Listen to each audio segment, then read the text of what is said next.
Guys, today we've got Travis Scott scamming fans, Jerry Lorenzo blames Adidas for the Fear of God flop, and Nike is cutting production to its most popular sneakers. Welcome to the midweek re-up. We only got one real quick release recap, and that is basically just the Air Max 1 low poly that went up for pre-order yesterday. Did you go for it or did you pass? Just keep in mind, if you did pre-order, it's going to take around 120 days for you to actually get a shipping notification. But with that being said, of course, we got a bunch of upcoming stuff that we need to go over, so we're gonna kick it off with some releases that are kind of right around the corner. So let's start off with Supreme Week 8. There's some pretty interesting stuff in this drop. So here's a full list of everything that's going to be dropping. This is all going to be dropping the normal time, Thursday, October 10th. So that's 11 a.m. Eastern time, 5 p.m. CEST, and 4 p.m. BST in the UK. So first up, we got some of these jackets and overshirts. Got the little Snow White jumper, which is interesting. Some bedazzled Supreme tees. These jerseys look pretty sick. These leather jackets look really dope, but I know they're gonna cost a huge amount. Some 3/4 zips, some trail Gore-Tex jackets, and here is the prices for everything. Just like I expected, $1,300 for those freaking leather jackets. Some of the accessories that come with it, you get a whole Pantone thing for $230. Take a good look. Let me know if you're gonna be grabbing anything from Supreme Week 8 and what you think about the items that are dropping. We got the freaking Jordan Wings collection doing a world tour exclusively. So I don't know what the hell's going on with this drop, but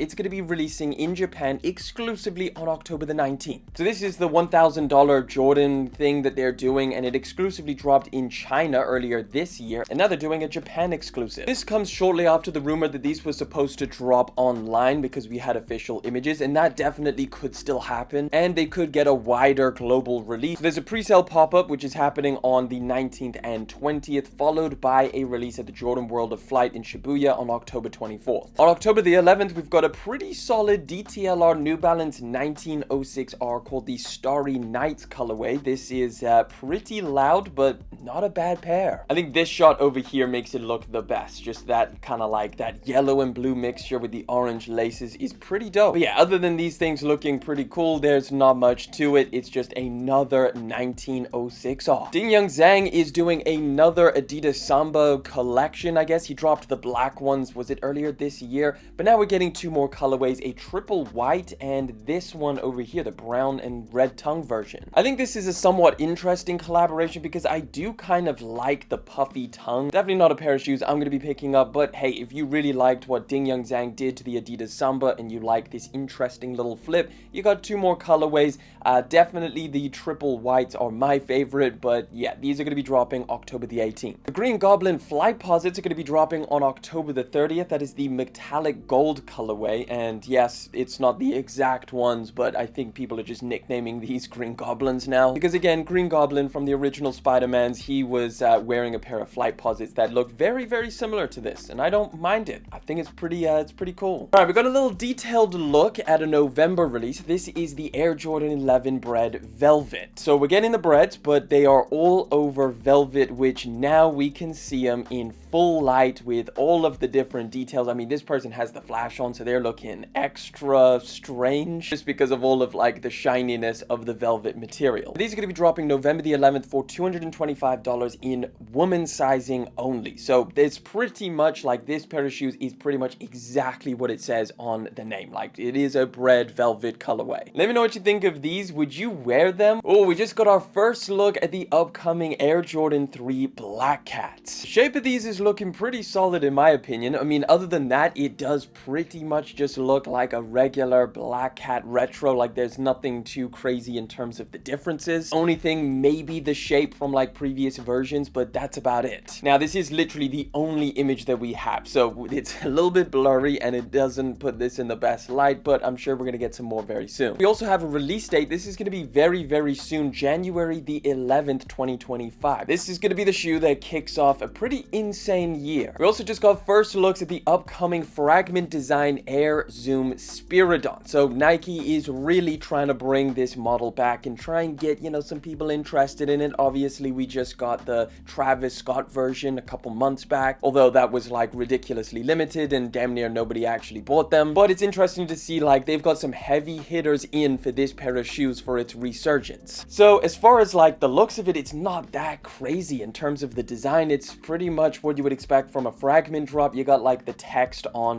the outside, which on here looks pretty crazy, like there's a lot of text. Of course, it comes in Fragment colors, so that's signature blue. As we know that Nike is going to be bringing back the original Spiridons this year and trying to, you know, gain its popularity through collaborations with Fragment and of course Travis Scott. When I tried the Travis Scott versions, I was actually pretty surprised at how comfortable they were. Like the midsole is decently squishy. I don't know whether that was just the Travis Scott version. I assume it's something that's carried over to all of the Spiridon models. Nevertheless, I mean, it's pretty cool to see this model. I wasn't the biggest fan of the Travis Scott version, but let me know what you think of these down in the comment section. As far as a release date, they should be dropping this holiday season along with all of the OG colorways. We've got another first look that I want to show you guys. It's the Nike 5 Protro Draft Day colorway. This colorway is inspired by Kobe Bryant's 1996 NBA draft night when he was originally drafted to the Charlotte Hornets and then traded to the LA Lakers. This is going to be a 2025 release. We don't have anything specific, just at some point next year. All right, let's talk about this whole Fear of God and Adidas thing, because Jerry Lorenzo did a very interesting interview with Complex and it actually shined some light on the whole collaboration. Props to him. He was super honest in this conversation and did talk about a lot of stuff I wouldn't normally expect him to actually address. So he basically compares this Adidas collaboration to when he was working with Nike and he released those shoes. And the interesting thing that he mentions here is that he basically signed the contract with Adidas and then they basically immediately announced it. Whereas at Nike, they already built an entire shoe and then announced it, so it could drop literally weeks after. So by Adidas announcing the collaboration, they hadn't had enough time to actually flesh out what this collaboration would look like and what products they were going to be offering. And that of course led to this huge, like I think it was 2 years before we actually saw any physical products. So they had all of this anticipation, and then when it actually dropped, it was underwhelming because they had built up so much of this anticipation where it could have been different if they just immediately dropped stuff. I think Adidas really was just trying to push something out, announce something, because this kind of happened right after the whole Yeezy thing when that whole collaboration went to shit. Also pretty interesting to hear him like speak about the whole Fear of God and Adidas thing, just kind of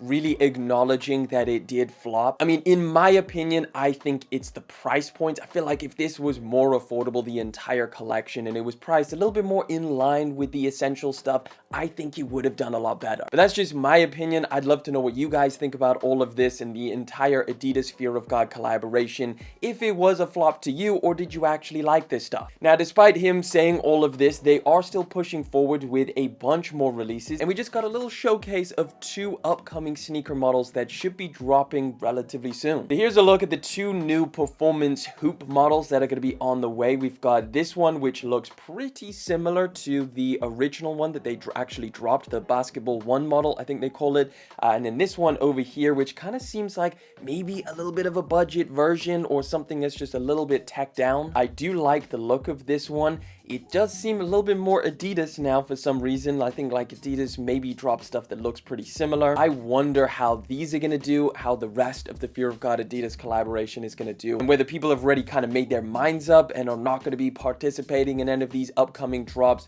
But let me know if these kind of get you a little bit more excited about Adidas Fear of God and if you're going to be looking forward to some of the upcoming stuff. Now, Jerry Lorenzo did say that these new shoes will be suitable for performance at all levels, bridging the gap between sport and fashion. So you will genuinely be able to kind of play ball in them, and I guess you will also just be able to wear them casually. Now, we don't have any specific release dates for this, but I assume this is actually going to drop 2025. Maybe they have another release for the end of this year. We're gonna have to wait and see, but if we get any updates, I'll let you guys know. Brief little update on a pair of shoes that I'm personally a little bit excited about, and you guys obviously have heard this over and over again, so I just want to give you a release update. So this is specifically for the Zoom Vomero 5 Rome, the beefed up winterized version of the Nike Zoom Vomero 5. A lot of people have been saying, oh, it's dropping this holiday season, it's dropping in October. Well, according to Nike themselves, they say that the Zoom Vomero 5 Rome is going to be dropping November the 1st. And it looks like it's going to be in these 3 different colorways. We've got a triple black,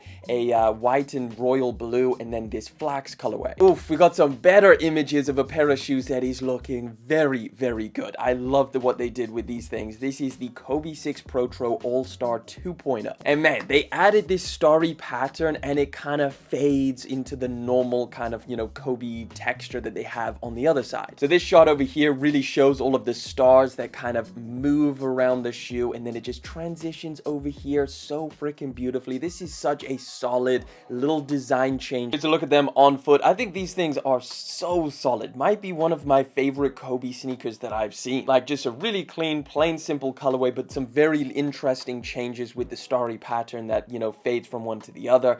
So yeah, take a look at these images. Let me know what you think of these down in the comment section. As far as the release, this is going to be dropping, of course, All-Star Weekend 2025, so at some point February. But a very interesting colorway on the freaking Jordan 4 RM, the Bruce Lees. Look at these things, man. I like what they're doing with the Jordan 4 RM. This one's a little bit crazy, but I do like the black and the yellow combination. These are going to be dropping some point this year or potentially next year. So it's either late 2024 or in 2025. Again, they're kind of doing this weird thing with the RMs where they are using other colorways that they've already placed on other sneakers. Like, we just took a look at the Pine Greens from the SP4s. That's going to have an RM which is dropping next year. Now we got Bruce Lees in the RM form. Let me know what you think about how they're doing all of these colorways on the RMs. Do you think it's good, or do you think they should just, you know, do something new, do something fresh for this sneaker? Right, let's talk about Nike and the fact that they are heavily scaling back a lot of these sneakers. So as we know, a lot is changing at Nike right now. They swapped out CEOs, they've got a new man, and they're going to try and reinvigorate the brand. They're going to try and re-excite people about their products. And one of the big things that is going to be changing is their heavy reliance on retro models. This is a very interesting story from Complex. They basically interviewed someone, the CEO of Foot Locker, I believe, and they had a whole like conversation about the relationship with Nike and basically Foot Locker's kind of how they're doing with their retail sales. It's interesting because literally, like, one of the big things that Nike did was their move away from retailers, and they tried to do the whole direct-to-consumer thing. So they kind of cut the amount of product that they were sending to these retailers, Foot Locker being a big one. Kind of talk about how that impacted them. Now there's a lot of other sneakers that people were seeing on shelves that are not Nikes that they're now interested in, like Hoka's, Asics, New Balance, and all of those more popular models. It's because a lot of those were in the retailers, whereas the Nike products weren't so apparent. They talk about Foot Locker's relationship with Nike, which was interesting, and obviously how they're, because they had such a terrible run with the direct-to-consumer approach,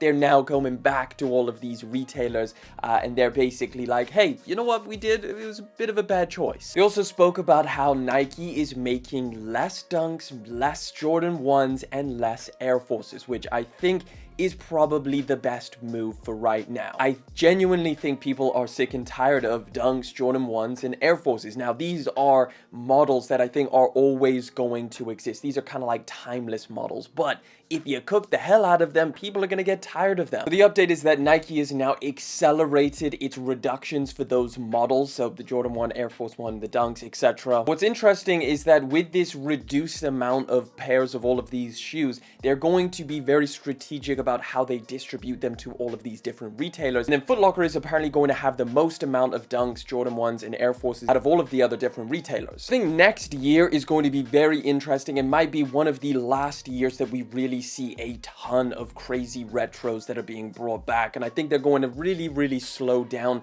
which makes a lot of sense. I think there'll be a big change for Nike that we haven't seen for the past like 5 years. Either way, let me know what you think about Nike scaling back down in the comment section, but let's keep it moving. This one I thought was pretty dope. So we got a little Supreme and Lego collaboration that potentially could happen. So right after the bat of the whole like Nike officially announcing they're partnering with Lego and we should see some Lego Nike products in the very near future, we now have a potential Supreme collaboration of a Supreme store, which looks so freaking cool. So here's a couple little images of what it could look like. And when I say could look like, that's because an interesting thing about Legos, if you didn't know, they have like these little ideas that are submitted by people, and if they get enough votes, they actually produce the product. So here you can see a Supreme New York store has been put up here, and it's got 1,210 voters with 600 days left. I believe if it gets 10,000 votes, they will actually make it. This is really cool, and I think it could be a cool idea, and it's very interesting interesting to see like Lego kind of moving into the whole like hyped streetwear type thing. If they're doing the whole Nike collab, who knows what we could see from that. But hey, if this did drop, it would definitely be reselling. We would see Lego reselling in 2025, and I bet that would be a huge jump for the whole Nike collab. It would definitely put them up. Either way, let me know what you think about the Lego Supreme. You think this would actually happen, and would you want it to happen? Another one to add to the 2025 release calendar, the Air Jordan 3 Lucky Shorts is going to be dropping. Here's a little look at what they potentially could look like. So the idea behind this is basically like, I mean, this shot kind of sums it up, but MJ used to wear UNC shorts under his Chicago Bull shorts because he thought it was, you know, some little lucky charm. I think this is going to be exactly what it looks like. Like, this is basically like Z Sneakerhead's typically very accurate, so you can see it's kind of, you know, it does have some UNC elements to it. I don't mind them. I think they look pretty cool. They're going to be dropping March 29th, 2025. All right, let's talk about this Travis Scott situation because it is pretty crazy. I just want to preface this with like, I have never ordered any Travis Scott merch, but I know that sometimes with some of these drops, people are pretty pissed off at the quality that actually turns up. However, this time it seems like it's a little bit of a bigger deal than some of the other times. So this is all about the Days Before the Rodeo merch that dropped relatively recently. So this first post shows off the gloves. So this was an image from the website, and this is what actually turned up, which is crazy. These are not the same freaking products. One literally looks like it would be cool, it would be super like something that you could actually wear, whereas this one looks like it's from a freaking party store, like some Halloween costume or some freaking fake product from AliExpress. Got someone saying, love you Trav, but this DBR merch is not it. That it is such shit quality. The quality itself is just not worth $125. Rodeo text is already splitting, as you can see from this image over here. Yeah, there's a lot of this. I mean, that kind of looks like it's supposed to be like that, but maybe not. It's just literally cracking print. Saying that the sizing is not great on these hoodies as well. Here's another shot of the freaking gloves, which are actually hilarious. If you wear these things, they just look so freaking cheap. And this person is literally saying scammed and basically warns all future merch buyers, unless you see the merch in person, there's a chance you'll have your money taken and given some horrible quality and completely different items than what was advertised. The hoodies also turned up without the kind of fade design that was advertised. So like, look at this on the website. There's like this kind of fade, I don't know, kind of sun-dyed acid wash or whatever you want to call it, and then this is what actually turns up, just a plain red hoodie. Travis Scott is also being called out for copying another brand's spray printed jersey idea or design. So this is with the latest jersey drop that he did with this Circus Maximus. Like, he did a bunch of different countries, Argentina, Brazil, UK, stuff like that, and this is an original brand who's basically calling them out for copying this design.